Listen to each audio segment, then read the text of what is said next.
Hello students, how are you. जैसे कि आप जानते हो 21 जनवरी है आज, और आज फर्स्ट शिफ्ट था। 2 पेपर होने हैं आज, एक मॉर्निंग में और इवनिंग में। इवनिंग में तो भी चल रहा है, शायद खत्म होने वाला होगा, लेकिन मॉर्निंग वाला हो चुका है। और मेरे पास मॉर्निंग का जो पेपर है उसके क्वेश्चंस आ चुके हैं। कुछ तो मैंने आपको एक से पहले वाले वीडियो में डिस्कस करे थे। केमिस्ट्री का सेक्शन है, आप देखो जरा इस क्वेश्चन को। Consider the following reaction. ये क्वेश्चन आया है, ऑर्गेनिक से है, हाइड्रोकार्बन बेस्ड है। थोड़ा सा इसमें कार्बोक्सिलिक एसिड का कुछ एप्लीकेशन कह सकते हो। कोई कंपाउंड है, इसका हाइड्रोजनेशन करके ये बनाना है। और अगर हम देखें हॉट अल्कलाइन KMnO4 के साथ ये कंपाउंड बनाना है, और हमसे पूछा गया था कि इसमें से कौन सा आंसर सही हो सकता है। तो आपको बताइए हाइड्रोजन है, तो अगर ये हाइड्रोजन है तो हाइड्रोजनेशन करेगा। हाइड्रोजनेशन करेगा तो डेफिनेटली डबल बॉन्ड एलिमिनेट होता है। और जबकि आपको पता है कि ये जहां से दो COH आए थे ऑक्सीडेशन के थ्रू आए होंगे। तो अगर आप ये 4 ऑप्शन चेक करो, आप देख सकते हैं जो पहला कंपाउंड है, पहले कंपाउंड में बेंजीन रिंग के साथ डबल बॉन्ड है। तो अगर आप इसका हाइड्रोजनेशन करते हो तो डबल बॉन्ड डिसअपीयर हो जाना चाहिए, क्योंकि एक ही मोल हाइड्रोजन है। ठीक है, और अगर आप इसका ऑक्सीडेशन करोगे तो बीच से ब्रेक हो जाएगा और ऊपर और नीचे दोनों पार्ट में COH आ जाएगा। मतलब हम कह सकते हैं कि ये इसका राइट आंसर है। जैसे अगर मैं आपको यहां पे समझाऊं, ये आपके पास कंपाउंड है, इसका अगर आप हाइड्रोजनेशन करते हो प्लेटिनम के साथ, then definitely double bond disappear हो जाएगा और ये कल्ला साइक्लोहेक्सेन टाइप का रिंग रह जाएगा। लेकिन अगर आप इसका अल्कलाइन KMnO4 के साथ, हॉट KMnO4 है और उसके बाद फिर हाइड्रोलिसिस भी है H+ और H2O का, तो आप देख सकते हो कि ये डबल बॉन्ड जो है ब्रेक करेगा। एंड बिकॉज ये KMnO4 है, KMnO4 क्या होता है, इसके साथ के कार्बन से ही ऑक्सीडाइज करता है। तो ये फिर बेटा यहां से जो आपको कंपाउंड मिलेगा, इसके साथ 2 COH ग्रुप लगे होने चाहिए। इस तरह से अगर आप देखोगे ध्यान से तो ये आपको फर्स्ट ऑप्शन मिलती है। ठीक है, if we talk about second question, second question में आपको इससे पहले 2-3 बार बता चुका हूं। इन्होंने कहा एस्टिमेशन ऑफ सल्फर करना है। ऑर्गेनिक कंपाउंड है, 0.7 ग्राम ऑर्गेनिक कंपाउंड है। ठीक है, गिव्स 1 ग्राम BaSO4 देता है रिएक्शन से। करियस मेथड का क्वेश्चन है। तो इसमें होता क्या है बेटा कि अगर आप इधर देखो, BaSO4 में सल्फर है, परसेंटेज फाइंड आउट करना है, बस सिंपल सा क्वेश्चन है। ठीक है, तो अगर आप देखिए BaSO4 के बारे में, इसमें एक सल्फर है, इसका जो टोटल मास है करीब 233 होता है और इसमें 32 ग्राम सल्फर है। अगर ये 1 ग्राम हुआ तो ये 32/233 हो जाएगा।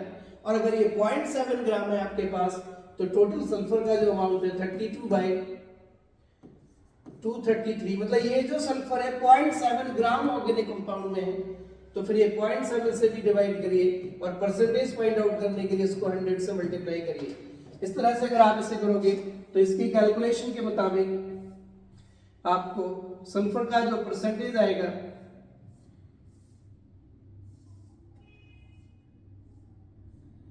ठीक है, ऑप्शन देख लें हमने, सल्फर का परसेंटेज जब आप कैलकुलेट करोगे तो इसकी वैल्यू आई थिंक ये है 19.61% आ रही है। ठीक है, मतलब इस तरह से क्वेश्चन हो जाना था। एक थर्ड क्वेश्चन देखो, कितना इजी क्वेश्चन लग रहा है। Which of the following is correct order with respect to the property indicated. Property indicated क्या, क्लोरीन की आयनाइजेशन एनर्जी फ्लोरीन से ज्यादा होती है। आप जानते हो top to bottom ionization energy decrease करती है, तो फ्लोरीन की ज्यादा होनी चाहिए ना। ये बेसिक नेचर ऑक्साइड ऑलरेडी आपको बताया गया, पीरियोडिक टेबल में मेटल ऑक्साइड बेसिक्स होते हैं, पोटेशियम, सोडियम और एल्युमिनियम। पोटेशियम और सोडियम में पोटेशियम नीचे है सोडियम के, तो sodium top to bottom basic character बढ़ना चाहिए। और एल्युमिनियम ऑक्साइड, एल्युमिनियम एम्फोटेरिक है, और अगर एल्युमिनियम एम्फोटेरिक है तो बेसिक ऑर्डर आप क्लियरली देख सकते हो। पोटेशियम, सोडियम और एल्युमिनियम में पोटेशियम का बेसिक नेचर ज्यादा है इससे, सोडियम वाले से, एंड देन इससे। ये आपको आंसर मिल जाना था। एक बेटा ये क्वेश्चन देखो, फोर्थ क्वेश्चन, ये बायोमोलिक्यूल का क्वेश्चन है। इसमें थोड़ी सी प्रॉब्लम हो सकती थी। स्टेटमेंट 1, एल्सोनाइल and tryptophan are essential amino acid. Do you know there are 20 amino acids, 10 are essential and 10 are non essential. तो जो एसेंशियल अमीनो एसिड्स है इसके आपको नेम याद होने चाहिए। 2-3 साल पहले एक क्वेश्चन इसका इंटीजर में डाल दिया था कि इनमें से कौन कौन से एसेंशियल है, कौन कौन से नॉन एसेंशियल है। ठीक है, तो बेटा ये दोनों ही एसेंशियल अमीनो एसिड्स हैं, स्टेटमेंट सही है। एंड सेकंड ऑप्शन है, सेकंड स्टेटमेंट है glycine does not have any chiral. आपको पता है 20 में से सिर्फ एक ही अमीनो एसिड ऐसा होता है, अल्फा अमीनो एसिड, जो ऑप्टिकली एक्टिव नहीं होता है, that is the very first glycine, जिसमें R की जगह H लगा होता है। ठीक है, तो इस तरीका से अगर आप देखोगे ग्लाइसिन एक ऑप्टिकली इनएक्टिव है, कहने का मतलब है ये दोनों स्टेटमेंट ट्रू है। और इस तरीका से आप अगर फर्स्ट ऑप्शन एक बार चेक करो तो आपको दिखेगा कि ये दोनों स्टेटमेंट ट्रू का यही कुछ बन रहा है। ग्लाइसिन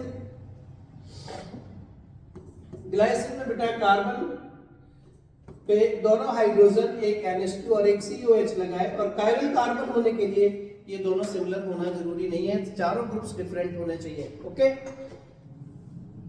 देन कुछ और आपको इस पे क्वेश्चन बताता हूं।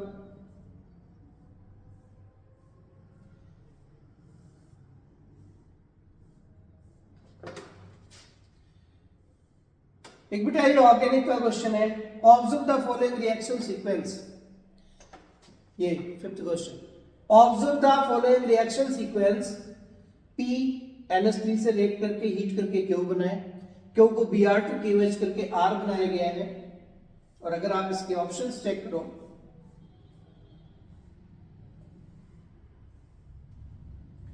तो इसके ऑप्शन सही, मतलब आप देखना जरा ये क्वेश्चन, ये सीक्वेंस रिएक्शन है, 2-3 रिएक्शन इसमें इंक्लूडेड है।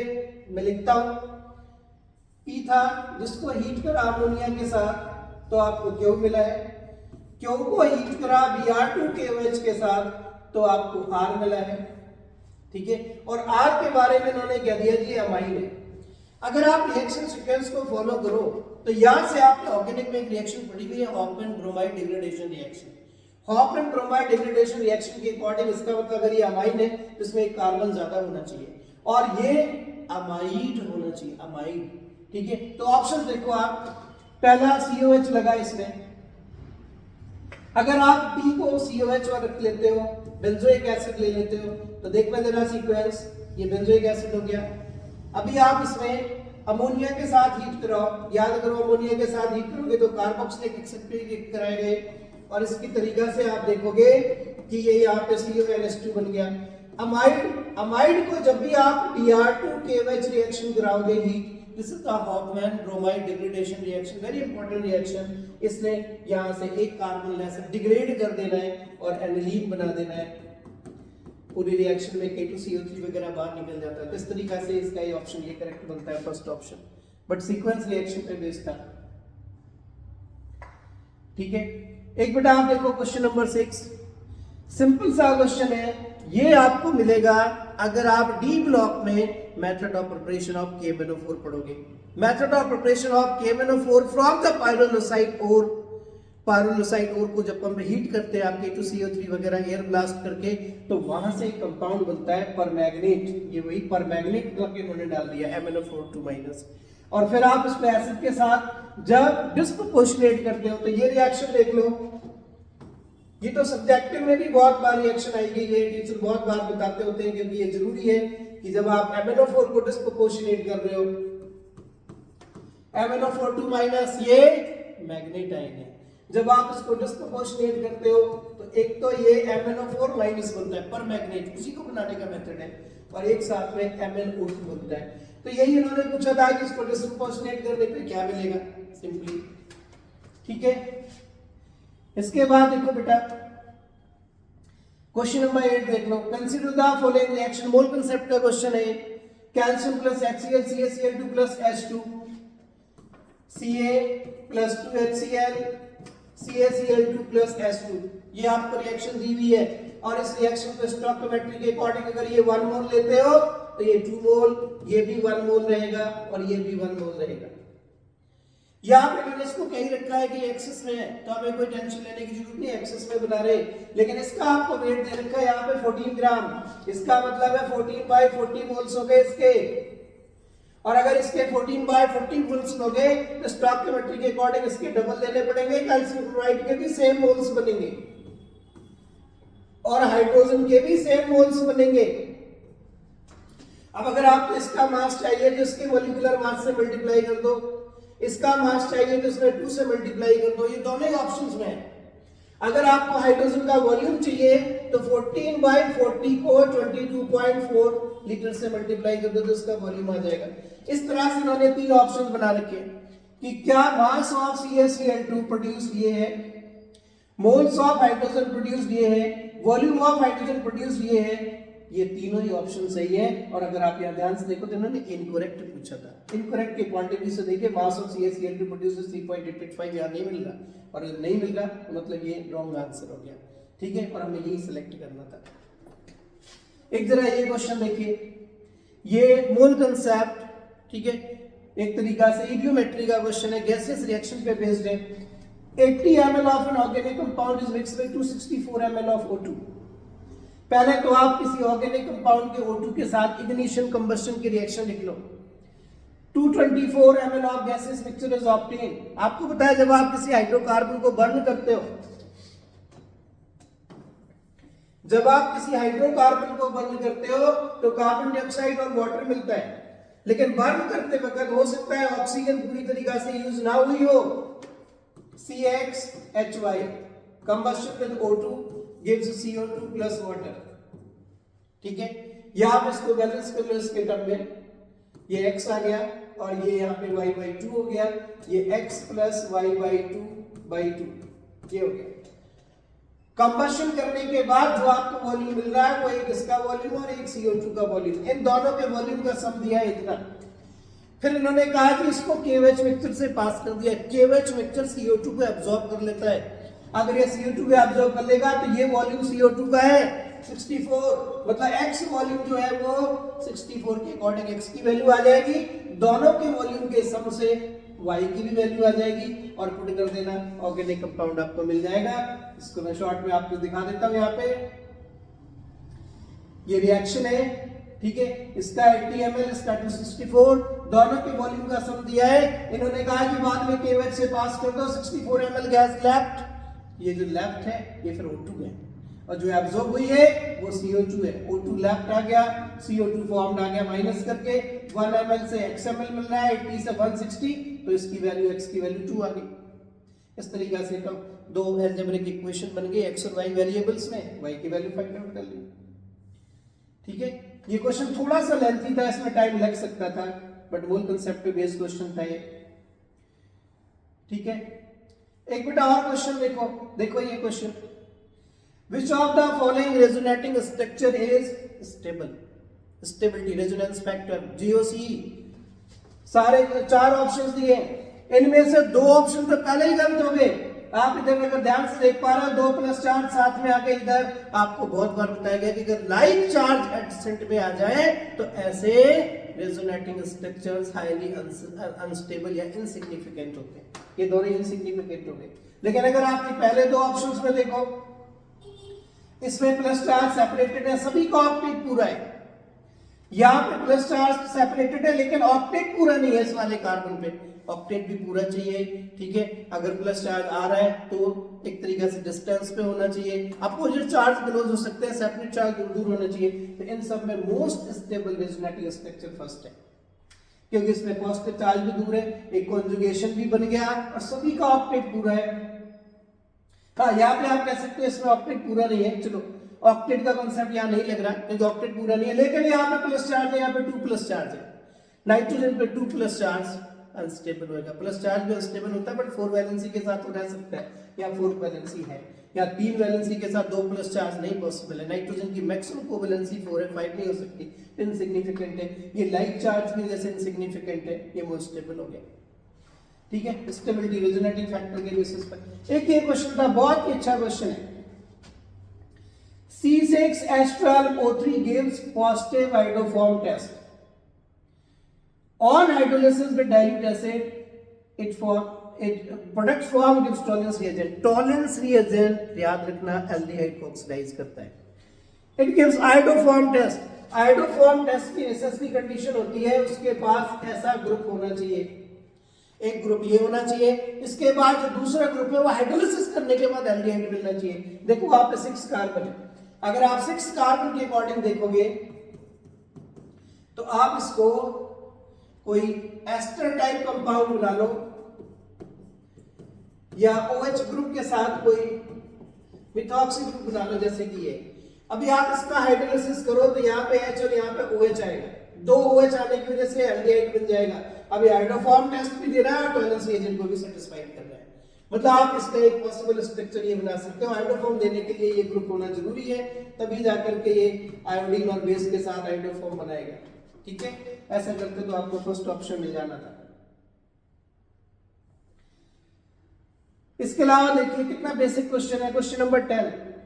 2 स्टेटमेंट्स दिए, पेयर्स दिए, PbO and PbO2, SnO and SnO2, GeO और GeO2। इन्होंने पूछा है कि क्या ये पेयर्स एम्फोटेरिक हैं? स्टेटमेंट ये करेक्ट है या इनकरेक्ट है?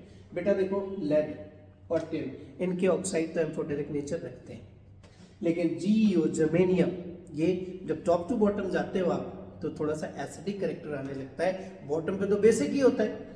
तो ये फिलहाल एसिडिक नेचर की वजह से ये स्टेटमेंट गलत होगी। हालांकि statement 2 AlCl3 PH3 BeH2 and NO2, इनमें से किसी का भी ऑक्टेट पूरा नहीं है, आप लीस्ट डॉट स्ट्रक्चर बना के देख लो। इस तरह से इसमें ये वाली स्टेटमेंट इनकरेक्ट है, ये स्टेटमेंट सही है। और ऐसा कोई ऑप्शन आपको देखना था, वो ये है कि कौन सी स्टेटमेंट करेक्ट है।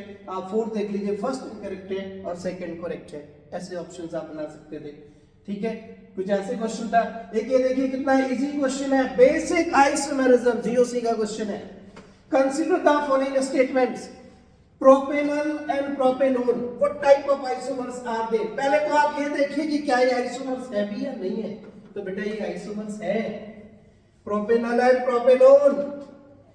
प्रोपेनॉल एल्डिहाइड ग्रुप होता है, प्रोपेनोन CH3CO CH3 ग्रुप है, ये आइसोमर्स है। लेकिन उन्होंने कहा कि फंक्शनल आइसोमर्स है। Yes, both have different functional groups of functional isomers.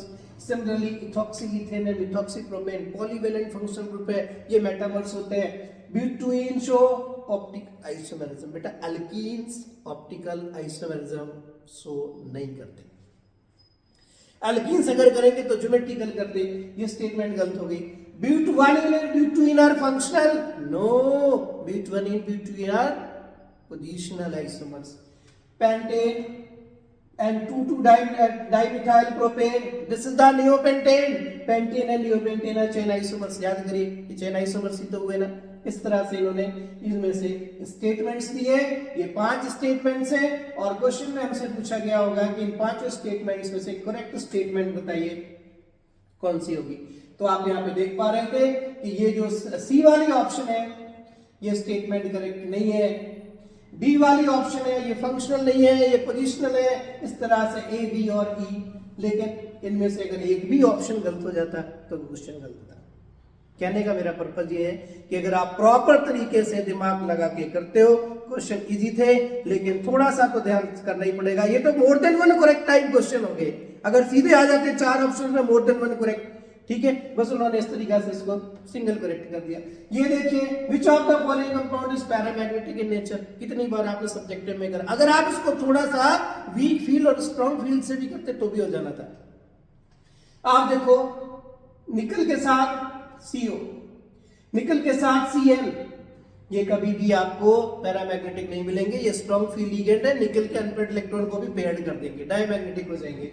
और Cu के साथ वाटर, पहले तो आप ऑक्सीडेशन स्टेट निकाल के देख लेना, ये भी पेयरिंग कर ही जाएगा, बट आप यहाँ देखो सिंपल सा ऑप्शन है NiCl4, Ni की 2+ ऑक्सीडेशन स्टेट है, ठीक है। उसके बाद S के इलेक्ट्रॉन निकल गए, 3d8 रह गया, तो 4s और 4p ने कंबाइन होना है, कोऑर्डिनेशन नंबर 4 है, तो एक 4s और 3 4p मिला के sp3 बन जाएंगे और ये टेट्राहेड्रल हो जाएगा। टेट्राहेड्रल के साथ साथ ये पैरामैग्नेटिज्म शो करेगा, ठीक है। ऐसे बेटा ये वैलेंस बॉन्ड थ्योरी का क्वेश्चन था। नाउ एक और ऑर्गेनिक का क्वेश्चन इधर देख लो, फिर वो क्वेश्चन बताता हूं आपको। Observe the following reaction sequence. C4H8 alkene का फॉर्मूला है, जनरल फॉर्मूला एल्कीन का है।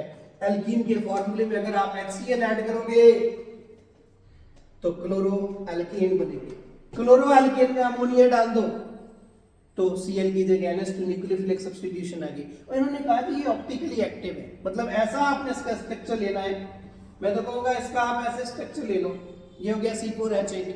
अभी आप इसमें HCl डाल दो, ऑप्टिकली एक्टिव करने के लिए यहाँ पे Cl आ गया, मार्कोनिकॉफ रूल ऐड हो गया।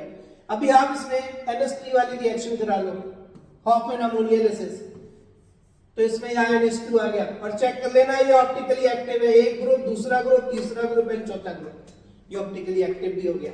ये कंपाउंड A था, ये कंपाउंड B हो गया, ये कंपाउंड C हो गया।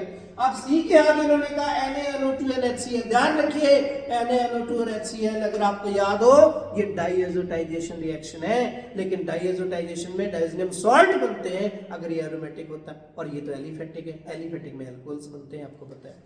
तो जहां पे आपको NH2 दे रखा है वहीं पे आप OH ग्रुप लगा करके कंपाउंड बना दीजिए, ठीक है। अब आपको पूछा क्या था इसमें, Which of the following is correct structure of A, B and C? C तक ही पूछे थे, ये A, ये B और ये C, चेक कर लो आप, ठीक है। डबल बॉन्ड बीच में हो ऐसा ऑप्शन ढूंढना, ये A, यहाँ पे Cl आ गया, NH2 आ गया, ऑप्टिकली एक्टिव भी देखना था।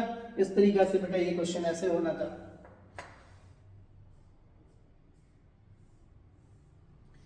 देन एक जरा ये देख लीजिए, स्टेटमेंट वाइज क्वेश्चन है।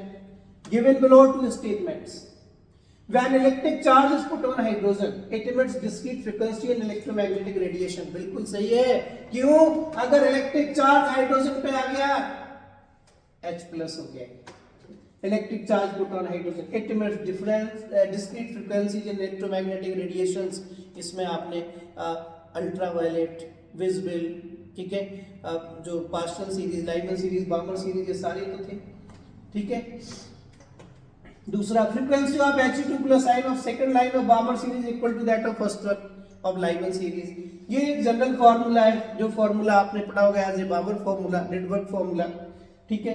तो क्या He2 प्लस आयन जो second line of Balmer series है, second line of Balmer series, first line of Balmer series 3 to 2, second line of Balmer series 4 to 2, उस सीक्वेंस के according first line of Lyman series 2 to 1, ठीक है। तो इन्होंने कहा जो He2 प्लस का second line of Balmer series है, फर्स्ट लाइन इसके बराबर है कि नहीं, एक बार चेक करके देखते हैं, और दोनों की फ्रीक्वेंसी सेम आ रही है, 1/λ ऑलमोस्ट फ्रीक्वेंसी हो गई, और इस तरह से दोनों स्टेटमेंट करेक्ट हो गए, और यहाँ पे आंसर 1 करेक्ट हो गया, ठीक है बेटा। अब देखिए एक और क्वेश्चन रिलेटेड, कुछ क्वेश्चंस अभी इनको नहीं मिले, 16, 17, 18, 19, 20 छोड़ने पड़ रहे हैं, अभी तक नहीं कोई बच्चे प्रॉपर बता पाए होंगे, मेमोरी बेस्ड पेपर है तो नहीं हो पाया। लेकिन हाँ, ये केमिकल काइनेटिक्स का एक बहुत अच्छा क्वेश्चन है जो सिर्फ फॉर्मूले से हो जाना था। देखते हैं कैसे।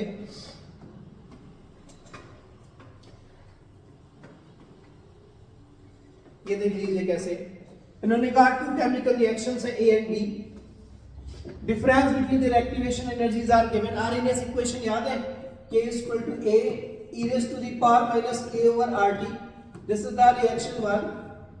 और दूसरे रिएक्शन के लिए ले लो K2A e raised to the power minus EA 2 over RT, और फिर बेटा आप K2 by K1 कर लो, A कैंसिल हो जाएगा, ये ऊपर चला जाएगा, e raised to the power EA2 minus EA1 over RT, ये बन गया आपको।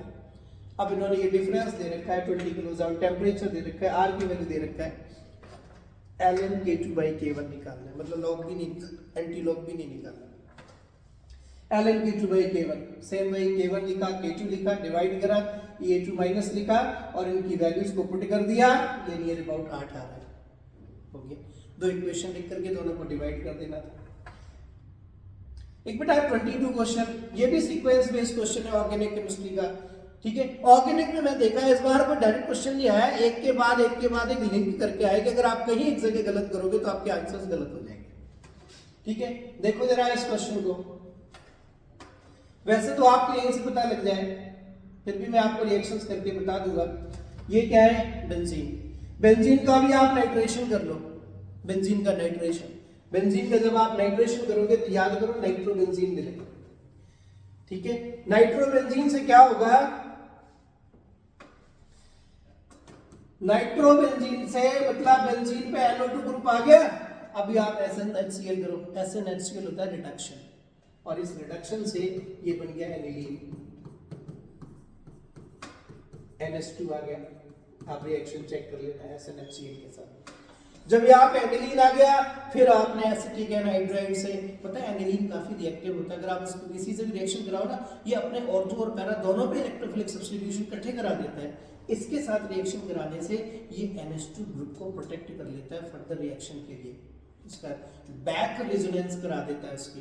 तो जब ये उसको प्रोटेक्ट कर देगा तो फिर उतना रिएक्टिव नहीं रहेगा, बट प्रोटेक्ट करके बनेगा क्या, एसिटिक एनहाइड्राइड के साथ रिएक्शन करने पर बेटा ये यहाँ पर NHCOCH3 ग्रुप बन जाता है। ये सब्जेक्ट में भी क्वेश्चन आ सकता है।